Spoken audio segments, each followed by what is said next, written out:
découvrons l'outil Articulate Quizmaker 360. Dans la suite Articulate 360, vous retrouvez un certain nombre d'applications, dont Studio 360, qui intègre un certain nombre d'applications telles que Presenter 360, Engage 360 et enfin Quizmaker 360, que nous allons découvrir ensemble à présent. L'outil est un quizzer. On peut l'appeler comme ceci. Donc c'est un outil qui va permettre de créer un certain nombre d'activités d'évaluation de vos stagiaires. On retrouve donc une interface très proche de celle d'Articulate 360, bien évidemment, et assez proche aussi de PowerPoint. Donc un certain nombre d'onglets, fichier accueil, insertion, création, on retrouve les éléments connus dans PowerPoint, des effets de transition, d'animation, et les notions d'affichage des masques, etc. Si nous revenons à l'accueil, ici nous allons donc retrouver un certain nombre de questions que l'on pourra créer. Donc aujourd'hui, aucune question n'existe, donc il va falloir en ajouter une première, qui peut être soit une question dite notée, soit une enquête, ou encore ce que l'on appelle du format libre.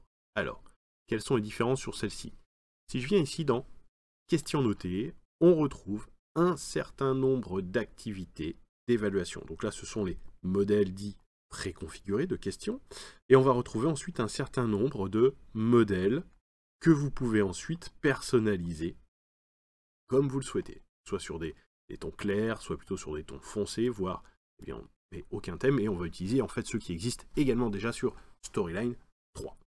En termes d'exercice, donc on va avoir du vrai-faux, du choix multiple, de la réponse multiple, du texte à trous, je vais descendre, organiser des éléments, donc positionner les éléments dans un ordre, faire de l'appareillement, donc on va avoir différents images et on aura un menu déroulant, il faudra sélectionner les éléments, d'association d'objets, déplacer des éléments, ordonner donc dans un menu des éléments de texte, intégrer les valeurs numériques et enfin ce que l'on appelle la zone de clic, donc l'identification d'une ou de plusieurs zones sur un écran. Ça, ce sont ce que l'on appelle les activités dites notées, les questions notées. Les questions d'enquête, donc on retrouve l'échelle de Likert qui est une des références pour les enquêtes, et ensuite on va retrouver la plupart des autres activités que l'on avait précédemment. Le format libre. Le format libre, en fait, vous propose 6 activités que vous pouvez, en quelque sorte, complètement personnaliser, telles que des glisser-déposer, choisir une réponse, saisie texte, etc.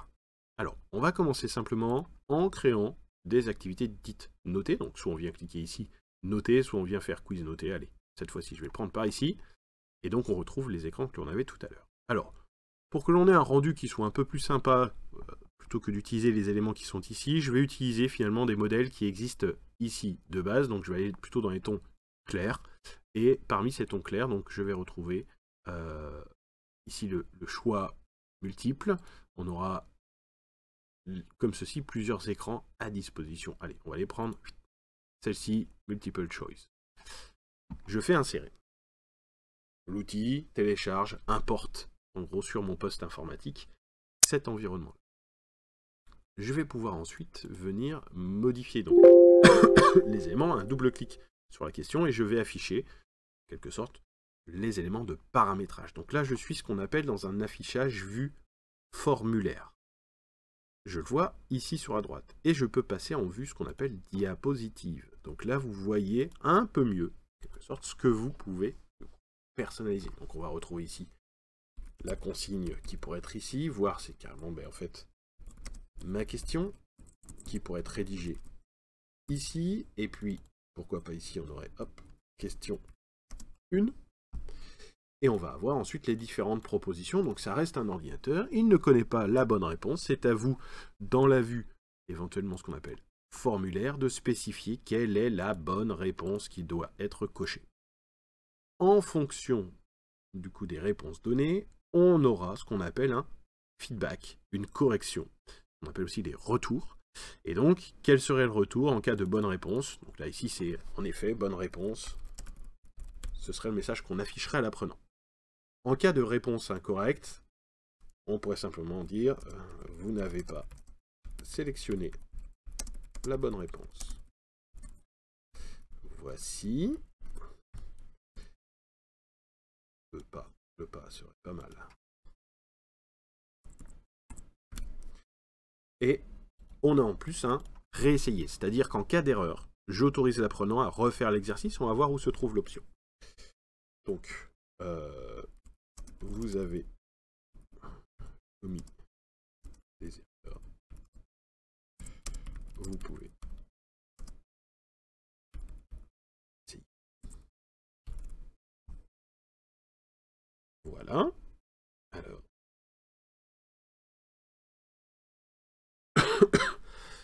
essayer, ce serait quand même mieux comme ceci. Pour ce qui est de la possibilité de réessayer, je vais passer en mode affichage diapositive et on a en fait la possibilité de ce qu'on appelle des tentatives. Donc c'est-à-dire que est-ce que j'autorise mes utilisateurs à refaire plusieurs fois l'exercice ou pas. Et donc à ce moment-là, si je laisse qu'une seule tentative, eh bien vous voyez que dans la liste de mes calques en bas, vient de disparaître le réessayer. Maintenant, je viens de le faire réapparaître. Donc de base, on a toujours on appelle un retour, donc, qui est un calque dans l'outil, correct. Donc voilà, j'ai bonne réponse. En cas de incorrect, voici. Et puis, en cas de réessayer, c'est celui. Si je passe ici à une seule tentative, vous voyez le réessayer disparaît et on retrouve les autres.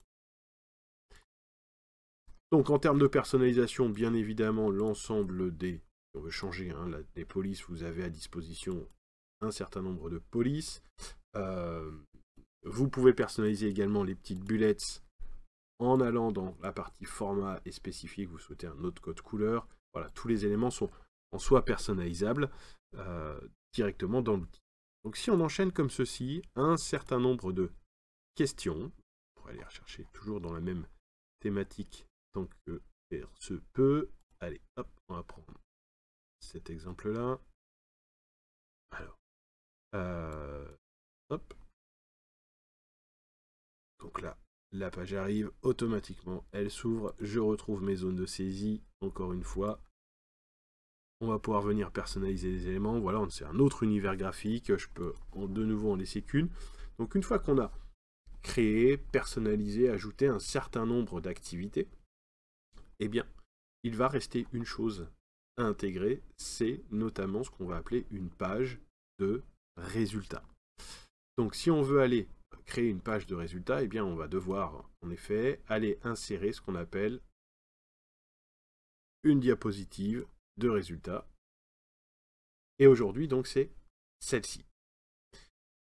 Graphiquement elle n'est pas forcément très jolie, bien évidemment c'est personnalisable. Si je souhaite rajouter des éléments, donc on aura la possibilité de venir chercher des modèles également de pages, et si je voulais pardon, la remplacer par une autre, eh bien je viens faire remplacer, et là je vais essayer de retrouver dans ma thématique le thème correspondant. Donc là c'est bon, hop, j'ai sélectionné celle-ci qui apparaît dorénavant. Alors, vous fiez pas forcément à cette longueur de texte que l'on voit ici. Ces longueurs de texte, en fait, ce sont ce qu'on appelle des variables, donc ça va aller chercher ce qu'on appelle le score obtenu par l'apprenant. Comme on peut aller jusqu'à 100, vous voyez que sur le principe, on aurait complètement la place de rajouter le 100, et ça vient y coller 1%. Même chose ici pour le passing score, c'est quel est le score de validation, exemple 80%. Voilà, ça fait... Il faut l'essayer, ces éléments-là, et on va avoir finalement un feedback en cas de réussite et en cas d'échec. Alors là, ici, tout est en anglais, c'est pas forcément toujours facile pour tous, bien que certaines choses sont en français, mais on peut changer les titres de nos calques pour essayer de se retrouver plus facilement.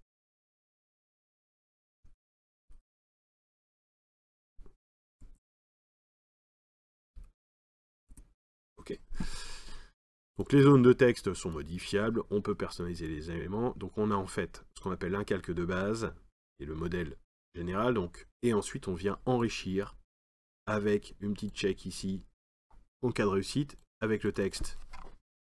On pourrait avoir félicita, hop là, citation.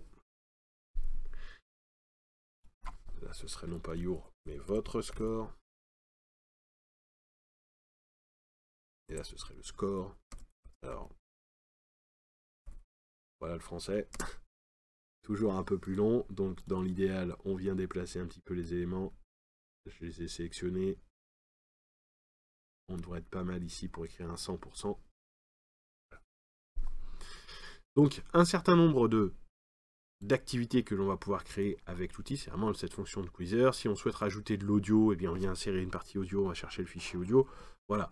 En termes de première présentation, en tout cas de l'outil Articulate Quizmaker, qui est intégré dans la suite d'Articulate 360. Donc c'est vrai que si vous ne deviez créer qu'un simple quiz, eh bien vous pouvez très bien lancer directement l'application qu'on appelle Quizmaker 360. Merci d'avoir passé ce temps-là avec moi.